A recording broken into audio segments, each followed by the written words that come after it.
குர்ஆன ஓத தெரியாமலாம் இருந்துராதீங்க. தயவு செஞ்சு சொல்றேன், குர்ஆன ஓத தெரியாமலாம் மூத்தாயிராதீங்க. குர்ஆன்ல என்ன இருக்குன்னு தெரியாமலாம் மூத்தாயிராதீங்க. அதை விட கேவலமான மூத்து கிடையாதுங்க. அதை விட இழிவான மூத்தோட நாளைக்கு மறுமையில நிக்கிறதுக்கு ஒரு வழி கிடையாதுங்க. தயவு செஞ்சு குர்ஆன திறங்க.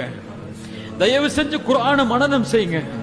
அடுத்த தலைமுறைக்கு ஹாஃபிதுகள் கிடையாதுங்க. இந்த சமூகத்துல குர்ஆன மனனம் செஞ்ச தோழர்கள் கிடையாதுங்க. நிலையை உணர்ந்துக்கோங்க. நான் சொல்றேனோ இல்லையோ, உங்களுடைய நிலை இதுதான்.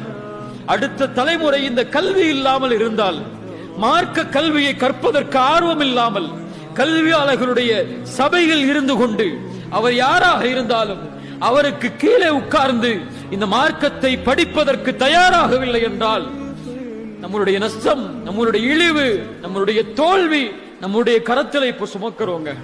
கல்வியாளர்களுக்கு கண்ணியம் கொடுங்க. உலமாக்களுக்கு கண்ணியம் கொடுங்க. உலமாக்களை மதிக்க ஆரம்பிங்க. உலமாக்களின் பக்கம் செல்லுங்க.